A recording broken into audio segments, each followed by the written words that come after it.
Welcome to the Business Spotlight series. I am Everardo Resendiz, known around here as Coach Ever. I am a certified executive and leadership coach here at Action Coach in Northwest Louisiana. Today, I have Brock Miller, the owner of Topwater Holding Company, as my guest. We're going to be talking about his many ventures, the journey to business ownership, challenges, best practices, and share a peek into what it really is like to build and operate a business. If this is your first time on the channel, please be sure to like and subscribe to get notifications when we get new conversations just like this one. And so, Brock, welcome and thank you for being here today. I appreciate it. Thank you for having me on. Well, would you share a brief overview of your background and tell us a little bit about Topwater Holding Company? Yeah, so kind of got into business, the whole business world back when I was in college at LSU. Launched my first e-commerce business. I think it was junior year back in 2020, right in the heart of COVID, and hopped in the business world in a time where there was a lot of, I guess, volatility and ups and downs, but it also felt like if you got in the game and you stayed in it, you ended up doing, decent because a lot of people were getting out of it. So I ran that business for a little bit. It was kind of my first website that I ever built, and it did well, but at the end of the day, I felt like it didn't have the potential to carry me through, a career. And the kayak fishing industry as a whole seemed to kind of trend down a pretty good bit after COVID. So essentially, I pivoted out of that and spent a little bit of time in the corporate world. Had a corporate sales job and really enjoyed that and learned a lot, and was working with a really big company actually in the golf space in sales. Learned a lot about automation and websites and sales teams and stuff like that through them. And kind of partway through being there, I purchased Topwater Co. It was named something else, but I kind of rebranded it and built it back up, and it took off. I purchased it in 2023 in December, and it took off pretty well throughout 2024. Learned a lot about Facebook ads and email marketing, and then we branched out into TikTok and TikTok Shop, which did really, really well for us. And then it, kind of evolved. There was a lot of like up and down, up and down, up and down, as we're trying to figure it out. And then we finally hit like a steady, pace to where we can build off of. So it's been a pretty cool journey. And then, halfway through last year, purchased Zook Fishing, or it was Zook Rods, and then we transformed it into Zook Fishing Co. I purchased that with one of my high school buddies who I played baseball with, Mason Marr, and so we kind of bought that and kind of modernized it. Essentially, it was an established brand. It was like 7 or 8 years old, but the guy who was running it, he was kind of older, used a lot of kind of antiquated business ideas and methods, didn't really market on social media much. So we've kind of taken it and put a modern touch on it and, built it up from there. Now, tell us a little bit about Topwater Company. I believe that the company is focused on speed cliffs. Will you tell people what those are for those of us who are not fishermen?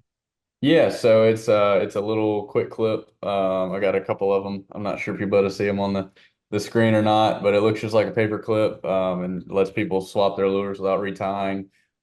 Essentially, there's a lot of them, a lot of companies out there on the market that sell them. We just kind of figured out a good way to market them, and then we also put a lot of emphasis on like product control and quality.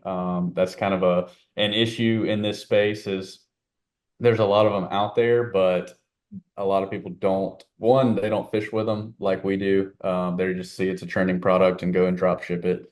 And so they don't really have their hands on the products or, check the quality. So we're very serious about that. And then two, when people see that we're actually going out there and fishing with them, they have a little bit more trust in the product because they know it works. We're Right. not trying to scam people out of a buck. We're using stuff that pushing stuff that we actually use. So I think that's a really good kind of, I don't know, Okay. benefit to the brand is people, know that it's a solid product. And so then you go and buy Souk fishing, right? In it's a complementary business, so it's in the same space, using many of the channels you already had established, right? Yeah, yeah, definitely. It's somewhat of the same space, but it also, I feel like it serves a different class of customer. Essentially, with Topwater Co., it's, we the products are anywhere from 5 to 15 to $30. So our average order value is lower on that side, on that company, but we do a lot of volume in orders. Zook, however, is a different almost a different class of customer. Like we'll sell, a swordfish rod for $1,000 or, 1,500 $1,500. Um, so it's a higher ticket item, so there's less volume. But the people who are buying from us there, they have, $1 million Freemans and, all kinds of big boats and Right. it's very interesting seeing both dynamics, of the market on the lower end where, you're dealing with guys who are bank fishing or, fishing in kayaks all the way up to dealing with guys on Freemans and sport fishers. So Oh, it's a very, very different, but there's also, crossovers as well. right. So this is a product. It's a product-based business, right? Both Mhm. Yeah. top water and Souk. Do you manufacture these? Do you wholesale them? What's the deal? So we work with a supplier with most of the stuff for top water. Some of them are here in the U.S. and then some of them are overseas. And then on the Zook side, we've got a supplier for some of the stuff, but a lot of it is handmade here in Louisiana. All the offshore stuff is made by hand. Well, they're all essentially made by hand, but those are made right here in Louisiana in Baton Rouge.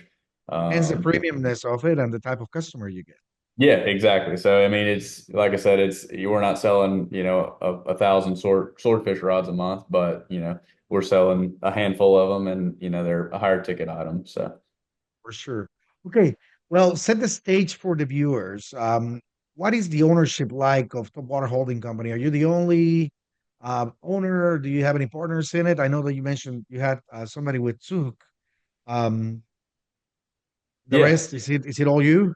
yeah. So the rest is all me. So I own Top Water Holding Company, and then I'm 50/50 in Zook, and I own all of Top Water Co. So.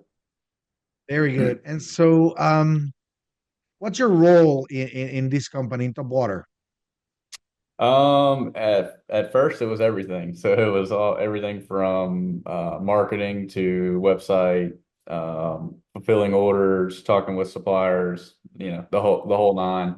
The first thing that I outsourced with Topwater Co. was order fulfillment, which I really Mhm. didn't outsource it. I just hired on people to handle that for me.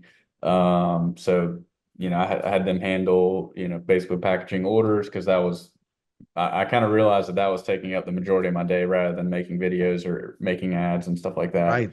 Um, so as soon as I, got order fulfillment taken care of, I noticed I had more time to focus on the marketing side, and that, essentially leveled up the business. Um, and then more recently, I have kind of outsourced or handed off the reins to some of the marketing stuff. Like as far as the TikTok videos, I noticed I wasn't having as much time to, I like to post 6 to 7 times a day when we were really, really pushing.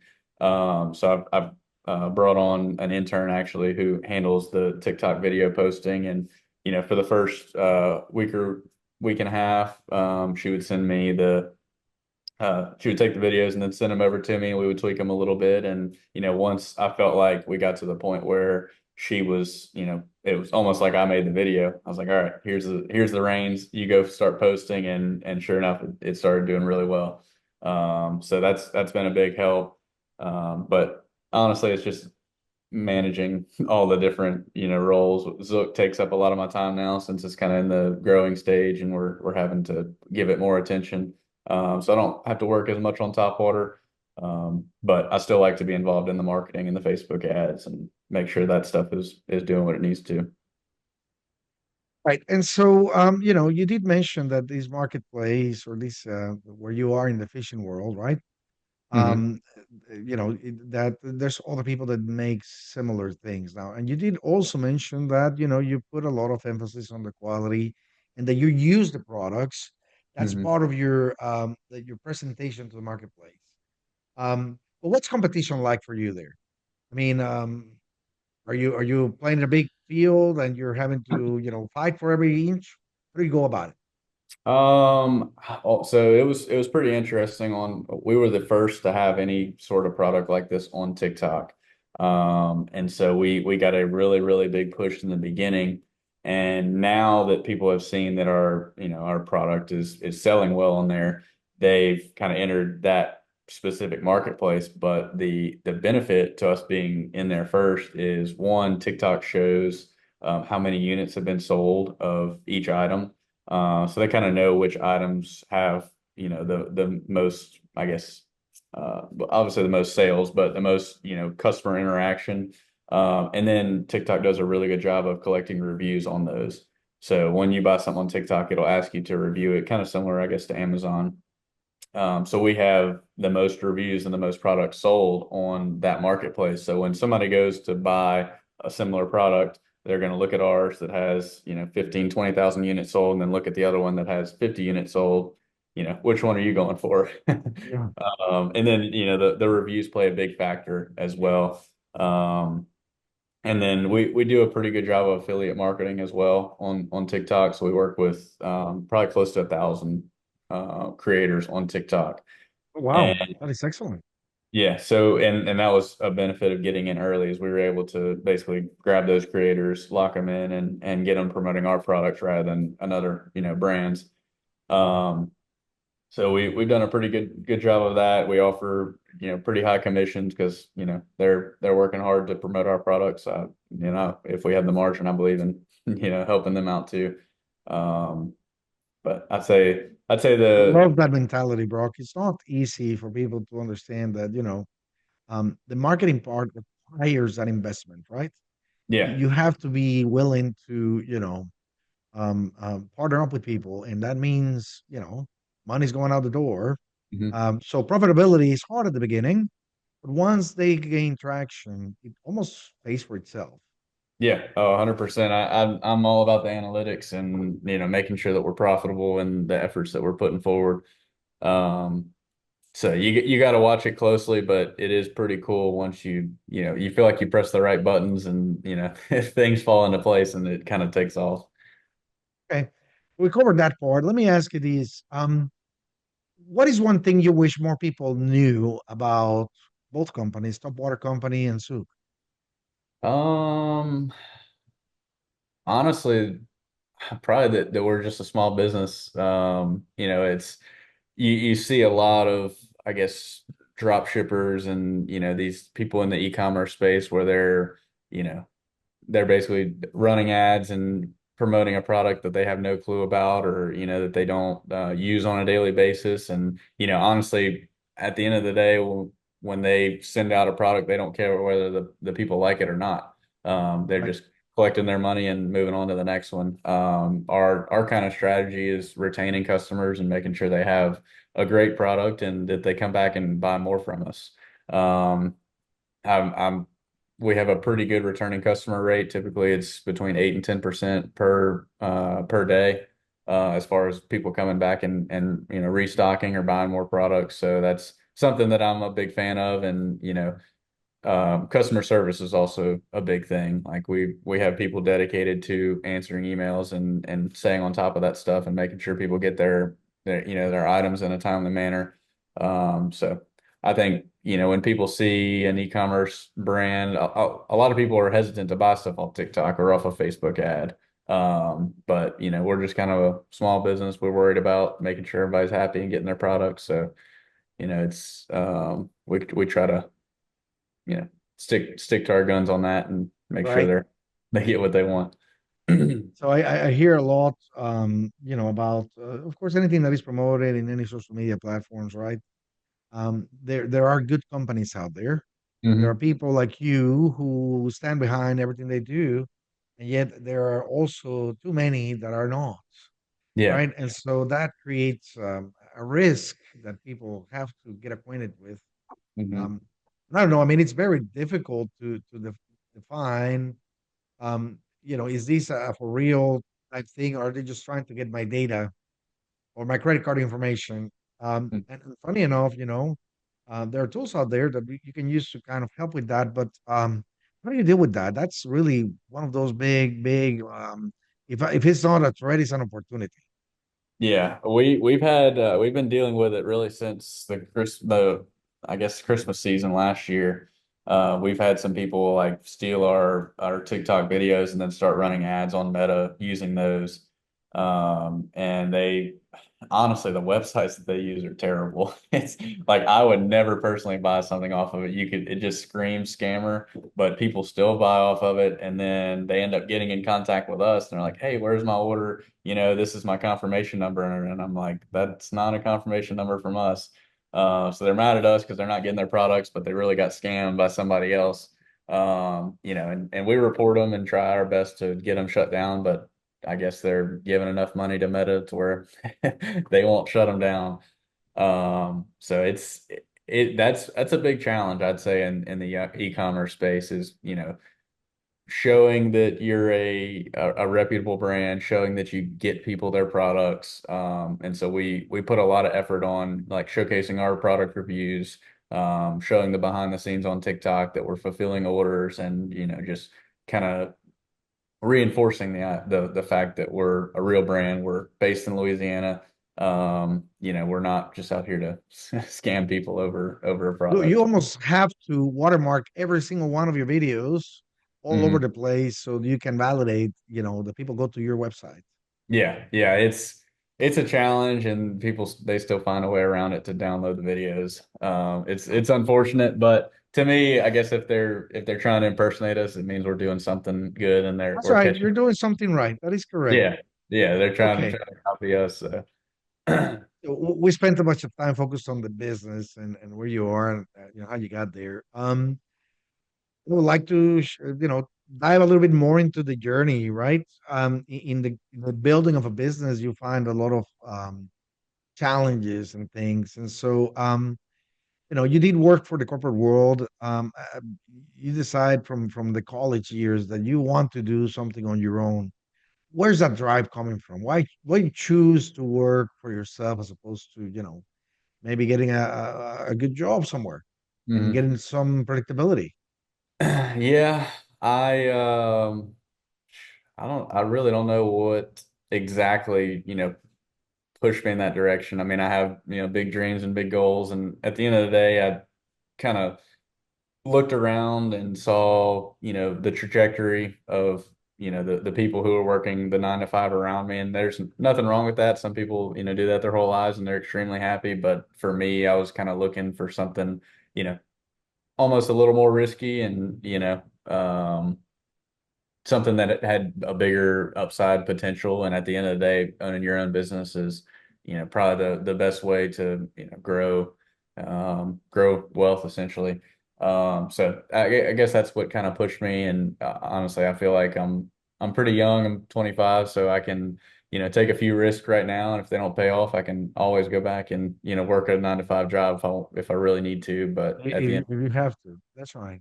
yeah. Okay, and so as you look at this journey, and let's focus on your after acquiring Top Water Company. Um, what has been the most memorable roadblock or hurdle that you were challenged with and you had to overcome? Um, Probably inventory management has been a challenge, and really it's been a good challenge. We have, sold through inventory faster than, I really thought we ever would at certain times. So it's kind of been a challenge of building up enough inventory to, handle the big swings and also, we've pretty much bootstrapped it. I haven't, I've stayed, in-house. I haven't brought on any outside investors. I've considered it, but at the end of the day, I didn't want to give up the equity, so I didn't, Well, go that route. explain for people a little bit this inventory issue, because I don't think many people understand, that to grow, to get bigger, to sell more, you have to have the goods, right? Yeah. Yeah, And you those definitely. goods aren't given to you in credit, Yeah. you know. So essentially, when I bought the brand, it was formerly Twitch Fish. I bought his email list and social media pages, and then he gave me maybe, you know, 4 or 5, maybe 6 or 7 like gallon Ziploc bags of the clips. And so we had to go and repackage them and put them in rebrand and put them in, 10 and 25 counts. So when we received them, he gave me his contact for his supplier, and I remember saying like, "Oh, I won't need that for a little bit." And so we started repackaging them, and then launched our first Facebook ads, and they started doing well and picking up steam. And so we're having to repackage faster and faster. And I think we sold it, like we launched a Facebook ad in January 2024, and then we ended up selling out of inventory at the end of January. So now I'm scrambling, trying to get new inventory and then Chinese New Year hits. And so we're delayed even more. So like January was like this and February was like this. So I'm like, Of course. we got to figure this out. So So at we least you ended recover your investment with that inventory. yeah, yeah. So and I remember buying the company and I'm like stressed out whether or not we're gonna recoup, the couple grand that I spent on it. But that kind of reinforced the idea that, this was a good product and we could sell it and our marketing works.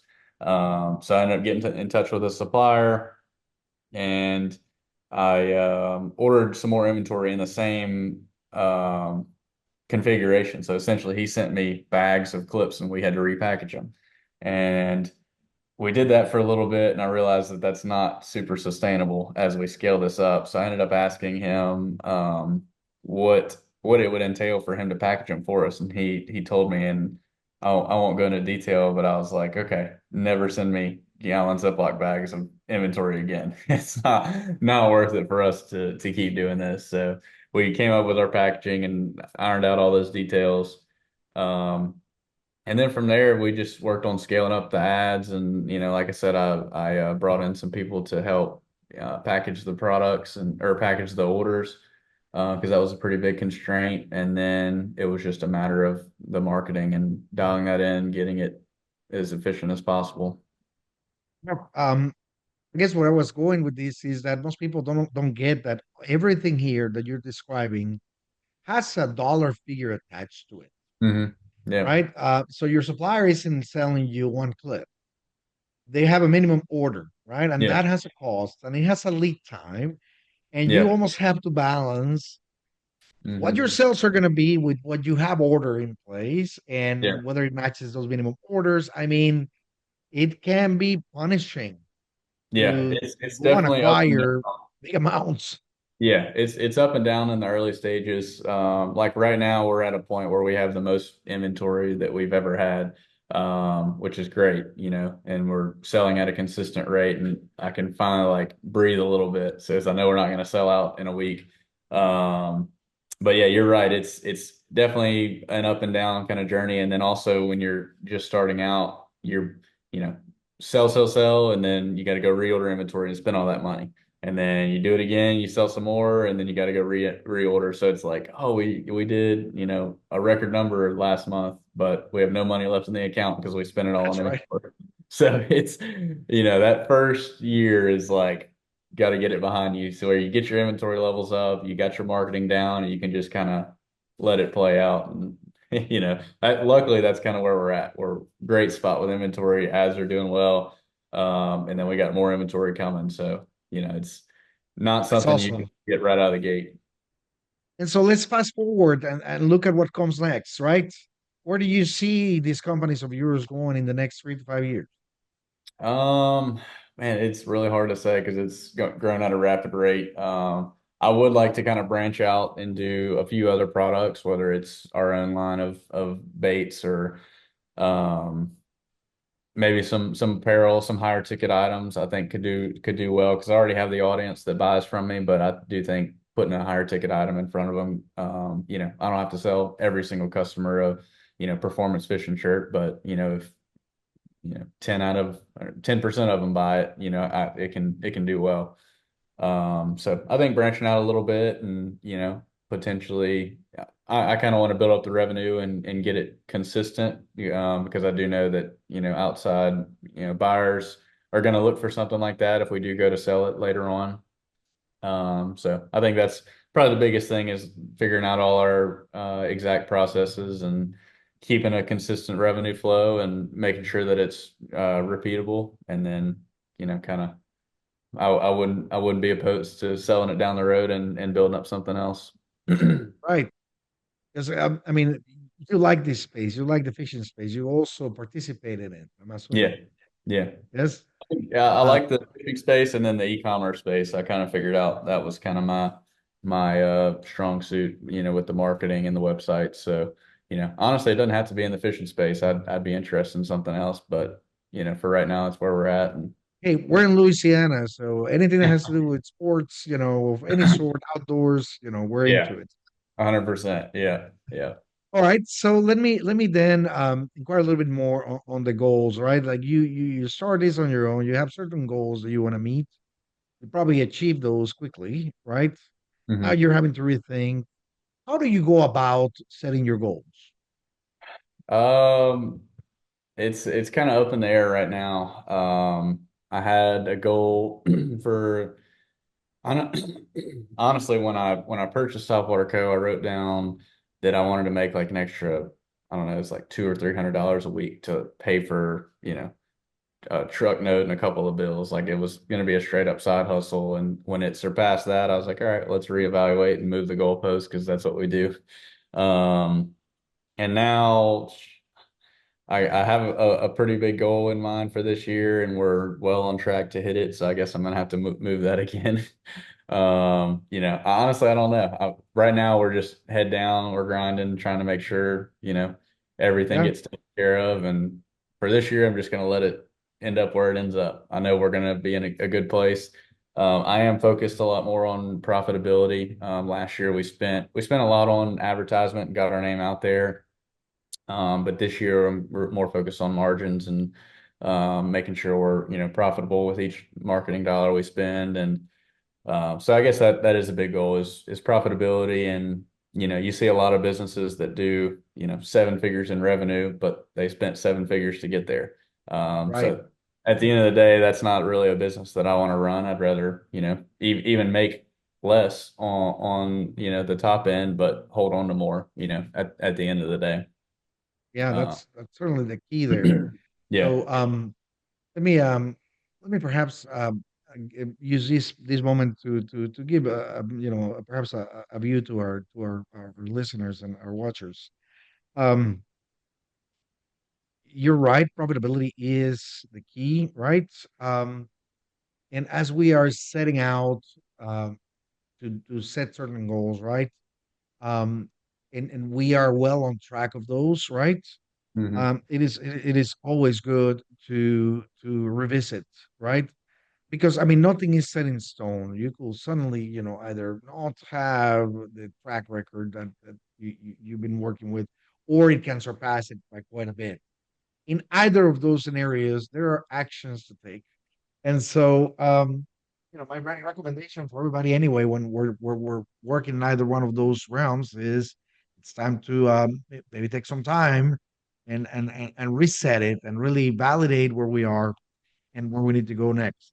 hmm So I love it. I think it's great. And of course, it sounds almost like you've been hitting the gold mine. You've been hitting the gold vein in every one of those. But I know that that isn't the case. There's some doubt always, right? Those Yeah. decisions we make are very uncertain. How hmm do you then reinforce where you're going with it?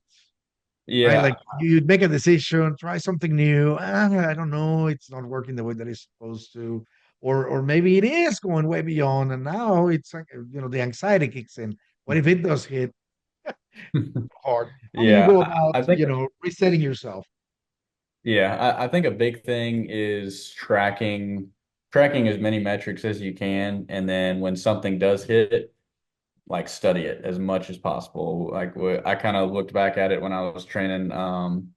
our new intern on the TikTok videos is I had to go back and look at which videos were the best, which videos sold the most, and then also look at which videos were terrible. And you look back and say, all right, if I had tweaked this a little bit, it probably would have done better.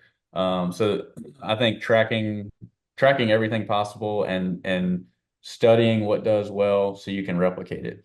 Um, I Yes. can remember I can remember in the kayak business, we had our best month ever, and it was due to a viral TikTok video that I had posted. It brought us a ton of website traffic and sales, and we did really, really well. But I never was able to replicate that success.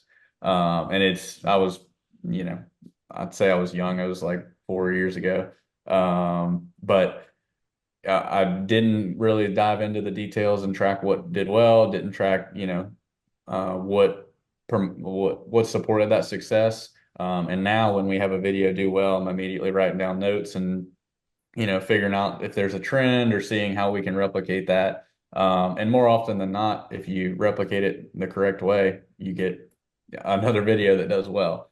So I think that's uh, I think I made a LinkedIn post about it the other day about tracking everything you possibly can and using that to replicate your success and avoid failures, later on down the road. That's right. That's right. It probably is the smartest thing to do. Now, one thing I'm getting from our conversation is that you're heavily invested into the digital space, in creating the content, in driving traffic to that. Hmm. Um, there's a lot of people out here that still are operating in the old advertising spaces, right? Yeah. There's a certain level of skepticism, right? It Hmm. doesn't matter how much people like my stuff, it's not turning into people walking through the door, right? Um, what would you tell them? Uh, some people are so stubborn that they just won't do it. I've talked to a couple of them. But it is, in my opinion, it's the only way to grow a small business. Like in this day, it's the most efficient way. Um, if you're not posting any kind of content, you are missing out on millions of impressions. I was just looking at our TikTok numbers from I think from the last week, and I think we got 615,000 views in the last week, and that's 100% organic. Didn't spend a dollar to promote anything. That's only off of us posting. I think we're posting 3 or 4 videos a day. So that compared to the mom and pop tackle shop who does zero social media, they might have had 200 people on a good week walk through their doors and see their products, which we're on the other hand hitting 500,000 people who are seeing our products. And at the end of the day, the Yes. more people who see your products, the more who are exposed to your brand, and the more potential buyers you have. So I truly don't understand the companies that don't do any kind of marketing or media, through or social media marketing. But to me, it's just more of the pie that we can eat up by actually doing Wow. That is a very good insight, and I hope that people do take it under advisement because I mean it. I don't understand why it's so hard Hmm. to get across that in this day and age, that's the space we're in. Yeah. That's what we're getting through and meeting the new customers, the future customers. They may not see something of yours and buy it upon sight, Yeah. but if you're there consistently and these meets their interest, they will eventually come around and buy something from you.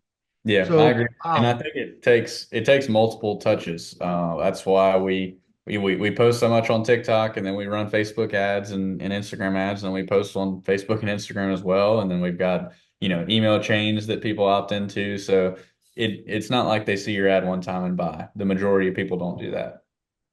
It takes multiple touches to get them to eventually, make a purchase. So being everywhere is key rather than just having a sign outside your shop and hoping they walk in the door. it's amazing. Okay, we have certainly covered a lot of ground in this conversation. And for those people who are watching, I highly encourage you to save these and come back a few times for an additional watch.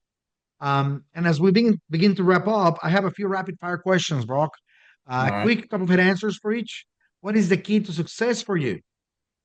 Um, Sticking to what you're good at. So for me, it's the social media marketing, and when I'm focusing on that, that's when our business does the best. When I get caught up with a customer service issue or packaging orders, I'm not doing what I'm best at. So sticking, figuring out what you're really good at, sticking to that, and using that to drive revenue for the business rather than chasing squirrels all over the place and getting sidetracked. That is pretty easy, isn't it? So, what is your one piece of advice for other business owners? Um, Market on social media. It's pretty simple. I mean, make the videos. Don't worry about what other people are doing or what they're saying about you. I think a lot of people get caught up in that when they want to go post a social media video. It's if they're scrolling on their For You page or whatever, they're going to see you for a couple of seconds. If they're interested, they'll watch the video. If they're not, they're going to keep swiping. I'm not concerned with what people think about our videos and whether they think we're stupid or whatever. We know what drives revenue, so we're going to post it. And at the end of the day, I'm not concerned with what they think about it. I agree. I mean, you're there for a reason, and for those who are your target, it's going to resonate, and that's why you want to be there. So, Mhm. okay, well, let's move on to the books. What is one book that you're reading now, or you have read that you believe everybody should get a hold of? I've been kind of slacking on the reading lately, but probably there's actually two, that have been kind of the most influential ones. Buy Back Your Time, Dan Martell. His system for, essentially replacing himself inside the business and being able to focus on the stuff that scales that's a great book. I think I've read through it multiple times. And that's what caused me to start, hiring more people to cover, the different tasks. And then the secret is it's more of like a mindset book. Yeah, of But yeah, I'm not sure if you're familiar with it or not, but course. yeah, it's a great book for anybody who wants to do something, I guess big in their life. It's very encouraging. It helps you with mindset. But those two probably go-tos. I go back to those quite a bit. Very good. If you had to choose only one area of your business you could immediately improve tomorrow, almost like magic wand time, right? What will it be? Um, I'd say posting more on social media. I Yeah. think I think we know it works. So to me, there's different levers that you can pull. We could hire more people to fulfill orders faster, but that's not really going to move the needle that much for us. But if we could post 100 more times than we are, on social media, I think that would move the needle, more than other things that we could focus on. So I think probably focusing more on that and testing more Facebook and Instagram ads. But Is all of it, the marketing background you have that it actually keeps you there, huh? yeah, yeah. To me, yeah, like there's different things you can do to improve your business, but if something's going to improve it 2%, I'm not really going to focus on that. But if it's going to improve it 20 or 30%, that's what I'm Right, going to look at. right. So, okay, before we get into the final question of the day, how can other people learn more about you and your companies? How can they get in touch? So you can check out our websites. It's topwatercompany.com and then zookfishing.com. And then we're all over the social media pages, the Instagram, TikTok, Facebook, and YouTube. And then I've been posting a little bit more on my personal stuff about the business and branding and marketing and stuff like that, which is I think that's how we got connected. So you can check out LinkedIn and those to follow along, and we'll post when we do something good, and we'll post when we mess something up to kind of share both sides of it because it's Right, business. we need to keep that balance. There has to be Yeah, reality. It can all be yeah, rainbows and roses. that's right. Yeah. All right. So, are there any specific offers for the marketplace at this point? So we do some email opt-in stuff. So if you go to our website, you'll get a pop-up and you can opt into our email list, and we got some discount codes there for you if you're interested in any of the products. Very cool. All right. And so for final question, this is something that is cool. And I love to ask, when we start a business, we have everything in front of us. So it's almost self-inspiring that you know that what you're doing has an impact. But once you get it running and it's moving, right? That sort of goes away because it becomes a day to day, right? So what do you find is most inspiring for you right now? Um, I don't know. I'm pretty driven by the scoreboard, so I like when we hit a number, I'm like, all right, let's bump it up and try to hit another one. But I also do feel like I'm shifting to want to like help others, grow their business or launch their business.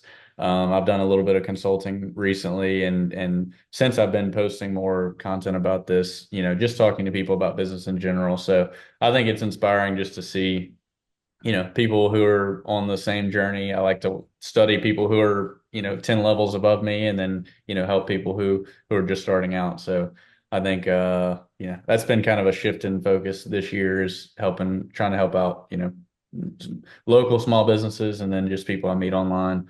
So I think it's cool to see people on this journey and it's a unique journey. It's not for everybody, but I kind of it's cool to see anybody take it on. I feel like it's the best learning experience you can get by going out on your own and trying to build something.